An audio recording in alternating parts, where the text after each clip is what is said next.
아빠, 왜 또 국 끓였어? 은퇴한 지 6개월. 아내는 일하러 나가고 자식들은 바빠서 전화 한 통 없다. 하루 종일 집에 홀로 있는 아버지는 점심시간에 라면을 끓였다가 저녁 때 또 같은 국을 데워 먹는다. 이런 생활이 몇 주가 지나자 그의 삶에선 시간이 의미가 없어졌다. 어제와 오늘의 차이가 없다. 통장 잔고는 점점 줄어들고 말 상대 하나 없이 늙어간다. 그리고 그는 점점 존재감 없는 인간이 되어간다. 이건 어느 특별한 사람 이야기 아니다. 한국 남성의 55%가 은퇴 이후 우울증 증세를 보이며 60대 자살률은 OECD 국가 중 1위라는 통계가 이를 말해준다. 그리고 그 비극은 30대, 40대 시절의 작은 선택들이 쌓여서 만들어진다. 미리 알았다면 피할 수 있었던 선택들. 오늘 이야기할 주제는 바로 이것입니다. 노후가 지옥이 되는 사람들의 14가지 특징. 1. 지금만 사는 사람.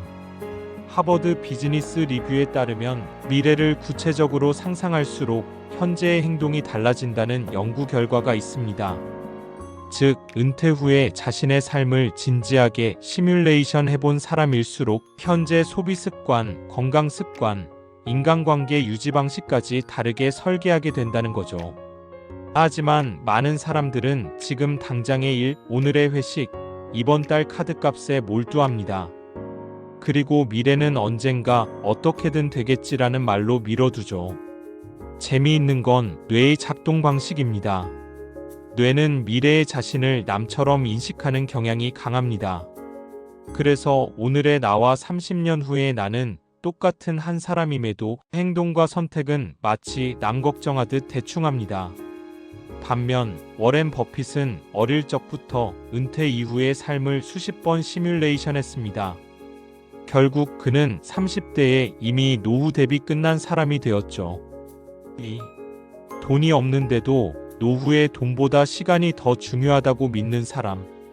돈이 인생의 전부는 아니야. 이 말은 맞지만 노후에는 특히 틀린 말입니다. 시간이 많아도 돈이 없으면 그 시간은 고통의 연장선이 됩니다. 오히려 젊을 때보다 병원비, 약가, 간병비 등 돈이 더 많이 드는 시기가 노후죠. 미국 캘리포니아 대학의 한 연구에 따르면 은퇴 후 삶의 질을 좌우하는 결정적 요인은 남아있는 자산의 규모라고 밝힙니다. 가족도, 건강도, 친구도 중요하지만 결국 돈이 있어야 병원도, 식사도, 친구도 가능합니다. 앨런 머스크는 이런 말을 했습니다. 나는 돈을 위해 일하지 않는다. 하지만 돈이 없으면 자유도 없다. 3. 일할 이유가 사라진 사람. 노후의 일이란 꼭 돈을 버는 활동만을 말하는 게 아닙니다. 일을 통해 자존감과 존재감을 유지하는 것이 핵심입니다. 하지만 대부분의 사람은 직장에서 소속된 자아로만 살다가 은퇴와 함께 정체성을 잃습니다. 그리고 그렇게 존재감도 말 상대도 사라집니다. 뇌과학적으로는 자아 정체성이 사라지면 전두엽 활동이 급격히 줄고 우울증과 인지능력 저하가 빠르게 진행된다고 밝혀졌습니다. 반면 아마존 CEO 제프 베조스는 은퇴 이후에도 생산성 있는 활동이 나를 계속 움직이게 만든다고 말합니다. 그는 은퇴 후에도 매일 무언가를 창조하는 삶을 택했죠. 4. 건강보다 사회성을 먼저 잃는 사람. 많은 사람들이 노후에 건강을 가장 중요하게 여기죠. 맞는 말입니다. 하지만 더 무서운 건 사회성의 단절입니다. 하버드 성인발달 연구는 75년간 추적 관찰 끝에 이렇게 결론 냈습니다. 노후 삶의 만족도는 돈도 건강도 아닌 관계에서 결정된다. 은퇴 후 혼자 밥 먹고 혼자 TV 보고 아무와도 소통하지 않는 사람은 두뇌 회로가 빠르게 퇴화합니다. 특히 노인 고립은 흡연보다 더 강한 건강 리스크로 작용한다고 하죠. 사람은 관계 속에서 자극받을 때 뇌가 활성화되고 그게 곧 삶의 에너지로 이어집니다. 5. 자식에게 기대는 사람. 가장 비극적인 노후는 자식이 나를 책임져 줄 거라 믿는 삶입니다. 현대 뇌과학은 기대가 깨질 때의 실망감이 가장 큰 스트레스를 유발한다고 말합니다. 특히 가족에게서 느끼는 실망은 뇌의 도파민 분비를 차단해 장기적으로 무기력과 우울로 이어지죠. 자식은 내 인생의 보너스지 보험이 아닙니다. 절대 그들에게 나의 노후 책임을 떠넘겨선 안 됩니다. 빌 게이츠는 자녀에게 자산의 90%를 상속하지 않기로 유명하죠. 그는 말했습니다. 내 아이들은 나 없이도 잘 살아야 하고 나도 그들 없이 잘 살아야 한다. 6. 노후엔 여유롭게 살겠다는 환상. 많은 사람들이 말합니다. 노후엔 여행도 다니고 친구도 자주 만나고 책도 읽고 산책도 하며 살고 싶다. 하지만 뇌는 익숙함을 선호합니다. 젊었을 때 책을 안 읽던 사람은 노인이 되어도 책을 안 읽습니다. 산책을 안 하던 사람은 나이 들어서도 안 나갑니다. 뇌는 평생을 통틀어 가장 편했던 방식대로 돌아가려는 본능을 가집니다. 그래서 은퇴 후 갑자기 여유롭게 살려 하면 뇌는 혼란을 겪고 결국 아무것도 안 하게 됩니다. 은퇴 후 삶이 바뀌길 원한다면 젊을 때부터 여유와 루틴을 훈련해야 합니다. 7. 무기력한 루틴을 가진 사람. 노후의 지옥을 경험하는 사람의 특징 중 하나는 하루가 다 똑같다는 것입니다. 심리학자 마틴 셀리그만은 말합니다. 인간은 통제 가능한 반복에는 안정감을 느끼고 통제 불가능한 반복에는 절망을 느낀다. 즉 매일 똑같은 루틴이라도 내가 선택하고 주도하는 루틴이라면 삶의 만족도가 올라갑니다. 반대로 그냥 시간이 흘러가는 루틴은 뇌를 마비시키고 우울증을 부릅니다. 이 차이는 크리켓을 치는 사람과 TV만 보는 사람의 차이입니다. 동일한 하루라도 내가 직접 움직이고 계획한 하루는 다르죠. 8. 은퇴 후에도 지금 친구들이랑 잘 지내겠지라는 착각. 은퇴 이후 가장 빠르게 단절되는 것이 인간관계입니다. 그 이유는 단 하나. 이해관계가 끝났기 때문입니다. 회사에서 매일 마주치던 사람, 골프같이 치던 사람, 단톡방에선 형님 하던 사람들. 은퇴와 동시에 90%가 연락 두절됩니다. 프린스턴 대학 연구에 따르면 노년기의 외로움은 심혈관 질환, 치매, 우울증 발병률을 최대 2.5배까지 높인다고 합니다. 외로움이 심장마비보다 더 위험한 원인이라는 연구도 있죠. 하지만 반대로 이해관계 없이도 진짜 친구를 만들어 온 사람은 노후가 다릅니다. 애플의 전 CEO 스티브 잡스는 진짜 친구는 명함이 사라졌을 때 남는 사람이다라고 말했습니다. 그리고 그는 그런 친구를 20대부터 만들어 왔죠. 9. 체면 때문에 노인답게 살려는 사람. 진화심리학적으로 보면 인간은 나이 들수록 무리내 서열에 안착하려는 본능이 강해집니다.